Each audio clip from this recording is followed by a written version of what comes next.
Hi, my name is dr. Ahmath. In this video lecture, we are going to discuss about measures of position. Previously, we've learned about how to measure the central tendency of samples in populations. We've learned about how to calculate the mean or the median of samples. And at the same time, we've learned about how to measure the variation of samples using so-called standard deviation, variance, or the range. And today we are going to use all of these concepts such as mean here and the standard deviation here in order to calculate the positions of numbers. And what I mean the position, I would mean the relative standing of the points with respect to the other values of the sample. So this is in particular important for us to know the positions when we have the final grades of students after the exams. So here is a list of students with their grades after one of the exams. When student A has got 68.6, student B has got 24.6, student C has got 59.2, and so on. And I would like to sort the students by their grades, and I would like to know who's first, who's second, and so on. So I would guess that the first 5 students would get an A plus, and I would like to know if you've got the grade whether you are in top 5 or not. So this is what we are going to do today. We are going to figure out how to understand the relative standing. So in order to start, I would like to give you with an example. So let's say I've got 2 groups of the same subject. In the first group, the mean is very high, 73.2, and the standard deviation is also high, 5.4. And one of the students from this group, called Alisher, received 75 out of the 100. So in the second group, the mean is lower, it's 65, the standard deviation is 3.6, and another student from the group 2, called Madina, received 66.8. Well, I would like to know the relative standing of Alisher in his group and relative standing of Madina in her group. In order to do this, I can just calculate the difference between the score of students and the mean. So in the first group, it's going to be 75 minus 73.2, which is going to be equal to the 1.8. This is what I've calculated, the x minus the x bar, right? Well, in the second group, it's going to be x minus x bar. It's going to be equal to 66.8 minus 65. It's going to be equal to 1.8 as well. So at the first glance, you might say me that Alisher's performance is better because he's got 75, but please note that the standard deviation of the first group is also bigger. So we can't really just measure the difference between the grade of a student and the mean and the isolation from the standard deviation. So we need to take into account the variation of his group as well. So what I would like to do is I would like to measure the distance between the mean and the grade of student and a particular point from the sample in terms of the standard deviations. So how many standard deviations are the share's grade is higher from the mean. So in this case, I would just divide the difference between his grade and the mean to the standard deviation. In this case, I would divide this to the 5.4. It's going to be 1.8 divided to the 5.4, which is equal to 1 over 3. So Alisher's grade is greater than the mean by 1 over 3 standard deviations. Okay, so this is how we would just measure the distance in kilometers or meters or in terms of the time. So here we are measuring the distances in terms of the standard deviation. So the standard deviation is going to be the units of the distance. Well, for the second group, so the distance between Madina's grade and the mean in terms of the standard deviations would be x minus x bar divided to the standard deviation. It is going to be equal to the 1.8 divided to the 3.6. It's going to be 1 over 2. So let me write down the numbers in decimal forms. It's going to be 0.33. While here for the second, it's going to be 0.5. So in the second group, Madina's grade is more far away from the mean, more higher from the mean, but in terms of the standard deviation. So I would guess that Madina's relative standing in her group is better. So her grade at the end is going to be better, even though her grade, absolute grade, is lower than Alisher's grade. So this concept of measuring the distance between the point and the mean in terms of the standard deviation is very important, and we call this as the z-score. Z-score, or the standardized value, is the number of standard deviations that the given value is above or below the mean. So essentially, for the sample, we are going to calculate this by subtracting the point and the mean and dividing this to the standard deviation of a sample. For the population, we are going to simply divide this to the standard deviation of the population. So here again, so if the mean is equal to the 50, let's say, and the standard deviation is equal to the 15, and the grade of or your point is equal to the 80, then 80 is greater than the mean for two standard deviations. So the two standard deviations. So this is what does it mean, the z-score of this 80. So again, if your sample have the mean 50 and the standard deviation 15, and if you've got 1 point which is equal to the 80, the z-score of 80 is equal to the 2, and that would mean that 80 is greater from the mean in two standard deviations. So knowing the standard deviation helps us to understand what is the relative standing of such a point, of a certain point, using so-called empirical rule. So the empirical rule, which basically tells us that if the distribution of a sample have basically the normal distribution, then by just calculating the z-score of a particular point, and by just knowing this, where it is located, we know its relative standing. So it essentially tells us that the proportion of numbers within one standard deviation from the mean, within two standard deviations from the mean, or within three standard deviations from the mean. So in particular, let's solve a problem. So if Alisher's grade would be 81, in the group with the mean 50 and the standard deviation 15, then his z-score would be equal to the 2.06. So essentially, the score of the student is greater from the mean, it's above from the mean more than 2 standard deviations. So more than here, so it's x plus 2 standard deviations is equal to the 80, and his grade is 81. It's even here. So I guess by just rule we can figure out that he's in top 2.5% of the students. So essentially, if the group of students would be, so if the group would have 1,000 students, he would be in the top 25 students. So, which is really good. So the z-score is going to tell us, it's going to help us where the point is going to be located, more or less, under the standard normal distribution curve. And in this regard, knowing this graph or picturing this graph would be very helpful to you to know your relative standing. So whenever the data values are less than the mean, its corresponding z-score is going to be negative. For example, if the midterm result have the bell-shaped curve with the mean 50 and the standard deviation 15, Madina has received 35. What is her relative position in terms of the z-score? Is going to be in this way. So I'm going to calculate the z. It's going to be x minus x bar divided to the standard deviation, in this case 35, minus 50 divided to the 15, it's going to be equal to the minus 1. So it's okay that the z-score can be negative, and whenever it's negative, it means that the score is below the mean. And in this case, it's below the mean by exactly 1 standard deviations. Well, even though, so we can, one of the greatest applications of the standard deviations would be to define the outliers. So if the distance between the point and the mean is greater than 2 standard deviations or smaller than minus 2 standard deviations, then we would call this kind of points as outliers. So the outliers are the special points which are too far away from the others. And this distance, what we call the too far away, is exactly 2 standard deviations.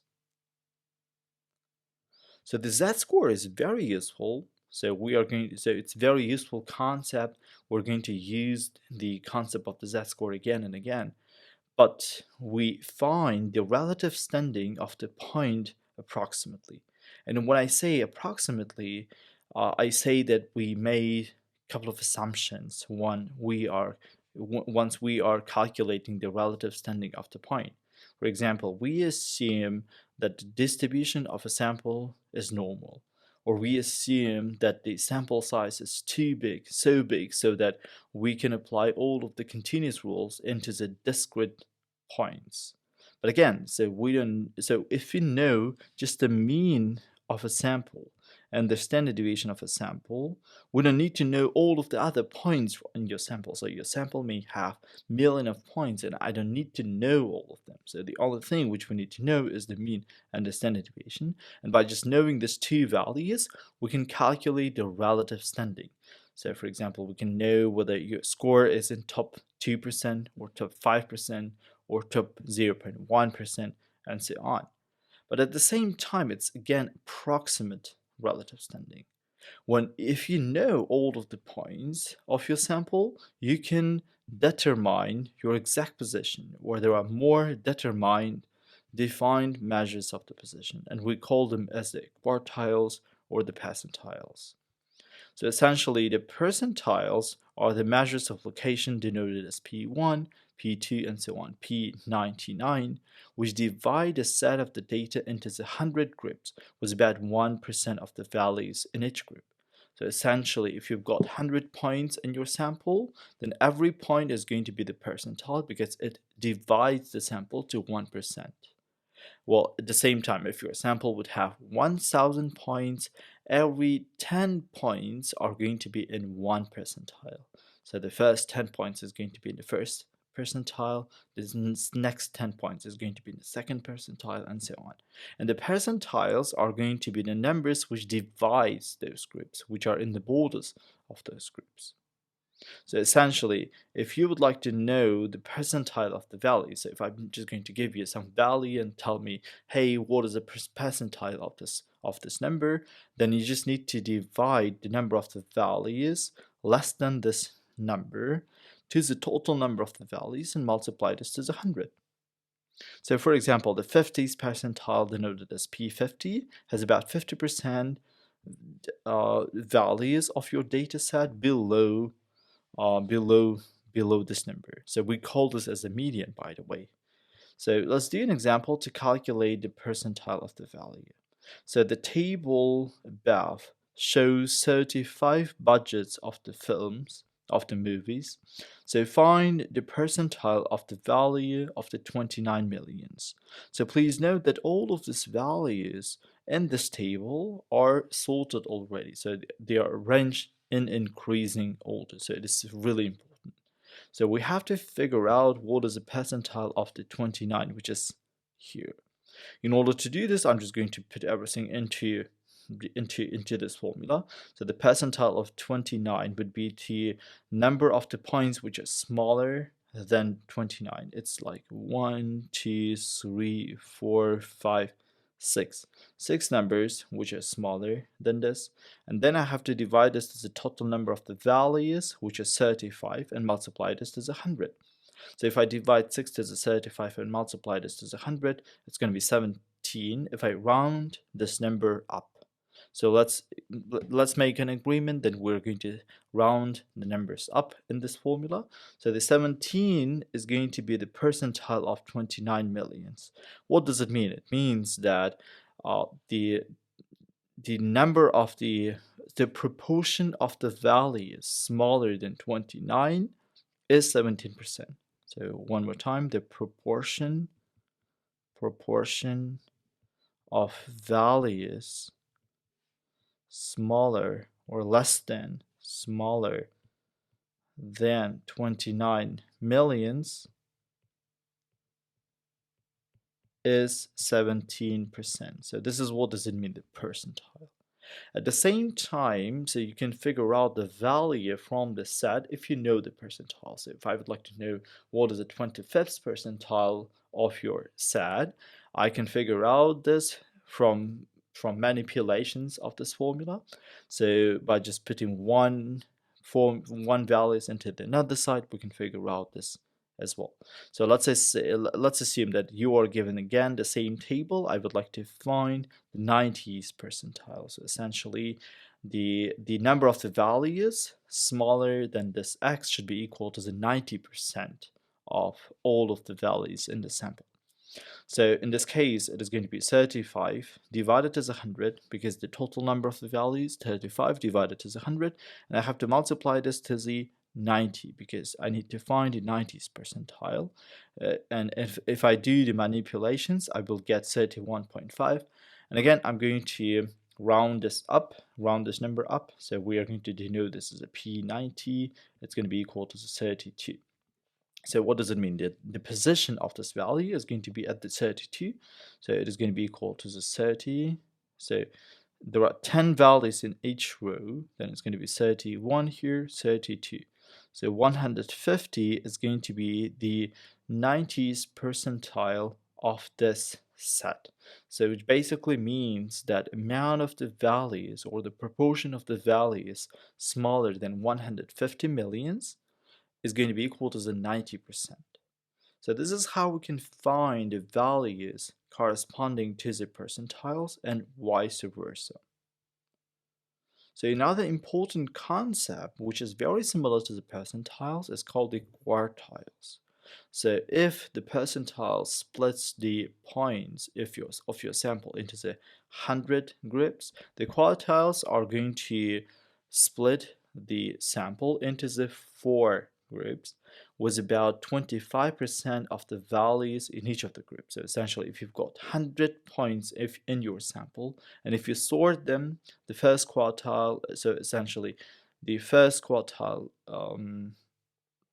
the first quarter of the points is going to be equal to the 25 points. So the first quartile is going to split the first 25 and the next 25 points.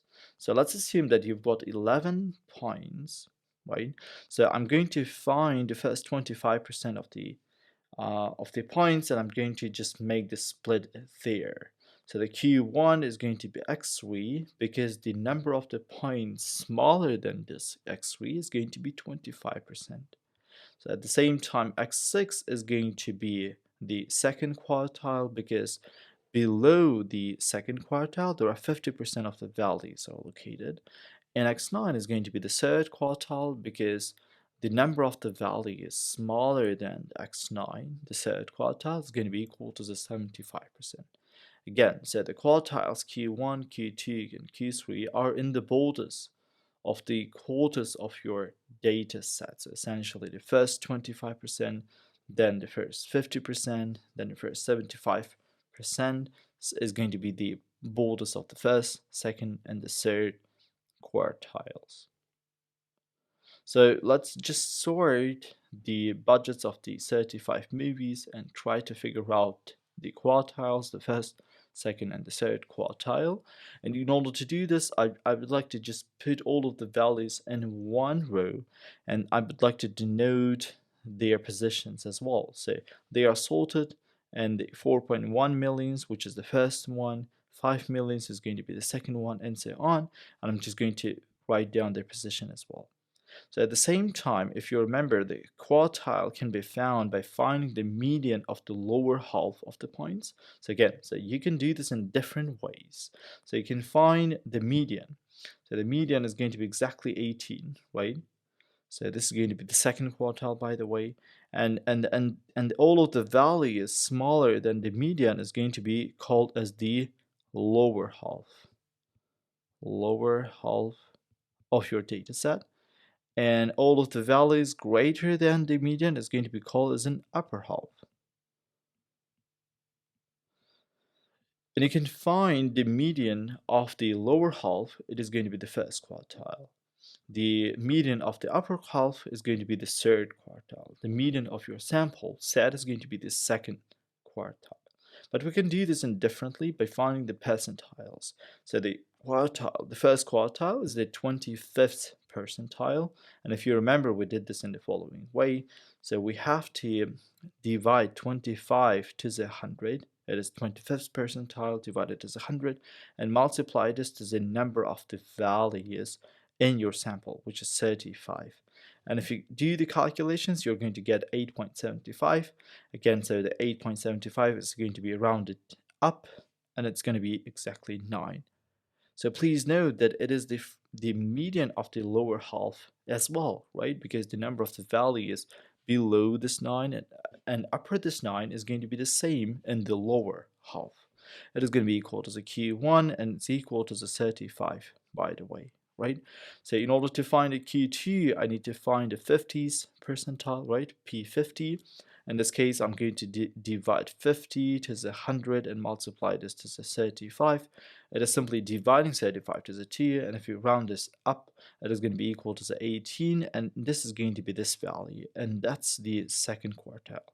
Again, the second quartile is going to correspond to the 68, right? The value from your table. And the third quartile is going to be found in a very much similar way. We have to divide 75 because the third quartile is the same as the 75th percentile. It's going to be divided as 100 and multiplied as 35, and it is going to be equal to the 26.25. And again, we are going to round this number up. In this case, it's going to be equal to the 27, and the third quartile is going to be equal to the 113. So you see, so we can find the quartiles in two different ways. So we can find the medians of the lower half, upper half, and the median of the data set itself, or we can find this using the percentiles. So the first quartile is going to be equal to 35. But even though these two methods are not the unique ways of calculating the quartiles, you may use different programs, softwares in the computer and get slightly different results. So especially in Excel or in Google Sheets, you might get slightly different values for the quartiles because they use different methods to so a little bit different methods and algorithms to find the quartiles. So let's discuss one of them. So when we find that the quartile 1 using the percentile by just dividing 25th percentile, right, 25 to the 100 multiplied to the 35, we've got 8.75. So for example, Excel, instead of just rounding this number up and by just taking the number which is located in the position 9 as the first quartile, it's going to extrapolate this number between the 8th position and the 9th position. So essentially, we get the numbers on the 8th position and the 9th position. So the position on the 8, it's the number on the position 8, it's 8, and the number in the position 9, it's 35. The number in the position 8 is 30, and the number in the position 9 is 35. And this first quartile, which is equal to the 8.75, what we have to do is we need to find the number which is in the distance of the 3/4 between 30 and 35. So essentially, I would like to split this distance between 30 and 35 to the 4 points, and this number here, which is going to be in this 3/4 of a distance between 30 and 35, is going to be the first quartile. So we can do this. I think it's going to be 33.5, right? So we can do this in the following way. So the 30 is going to be multiplied as a 1/4, plus 35 is going to be multiplied as a 3/4. And if you multiply this 35 to the 3, it's going to be 90, 105, right? So 105 plus 30 divided to the 4, it's going to be 135 divided to the 4, and this is going to be equal to 33.75. So this number is going to be 33.75. So you might get Q1 to be equal to the 33.75 in one of the softwares. So essentially, it is going to extrapolate this number between the value on the position 8 and the position 9. Well, here, theoretically, we're going to simply round this up. So again, there are many procedures. You might get different results, and don't be surprised that you will get a different result in a software. So one of the biggest applications of the quartiles Q1, Q2, Q3 is the graph which we can get out of this quartiles. So what we need to do is we need to put the minimum value and the maximum value. Then also we need to put the first quartile, second quartile, and the third quartile on the number line. And the scales are really much important, right? So if you look to this table here, you may see that the first quartile, second, and the third quartile are completely symmetric because we are finding them by their positions. But if you look to their values, 4.5, 35, 68, 113 and 225, we can see here that the distance between 113 and 225 is a lot more than the distance between all of the other points. So again, so if we put them into the number line, we are going and then we work with these points in order to create so-called the box plot. So the box plot is the graph of a data set that consists of a line extending from the minimum to the maximum. And box was the lines draw the first quartile, the median, which is the second quartile, and the third quartile. So we are going to put the box which corresponds to the first quartile, the third quartile, and the line which basically splits this box, which is going to be the second quartile. And also this box should be put in the line between the minimum and the maximum value of a sample. So this kind of graph, the box plot, can be used in order to compare the two data sets or in order to see the distribution of a sample. For example, so one of the features of the box plot is called the interquartile range, when we are going to find the difference between the third and the first quartiles, and I'm going to give you in a moment the reason why it is important. So let's go back to the distribution. So if you've got the normal distribution, for example, the heights from a simple random sample of a woman given in a book or in any literature have a normal distribution, and if we would draw the box plot of the sample, we would get this complete symmetric box plot. So the normal distribution would have the symmetric box plot as well. And when I mean the symmetric, it means that the distance between the minimum and the first quartile and the maximum between the third quartile are more or less the same. And the median, so essentially the second quartile, is going to be more or less in the middle between the first quartile and the third quartile. At the same time, we might have a skewed distribution, for example, of the salaries of NCAA football coaches, and we are going to have really skewed distribution, and it is going to be illustrated in the box plot as well. So it means this graph is skewed to the right. It has long tail, goes to the right, and lots of values of the sample are going to be located on the left hand side. So essentially the distribution is going to look like something like this. So you see, so by just having the box plot, we can figure out the distribution of the sample set even without knowing all of the values of the sample. So at the same time, this is not the only reason why we would need the box plot, so we can identify so-called outliers using the box plot as well. So let's say I've got the sample of salaries of NCAA football coaches. I can find the interquartile range by just finding the difference between the third quartile and the first quartile. So the third quartile is equal to the 638 and the first one is 208, and the interquartile range is going to be equal to the 433.44.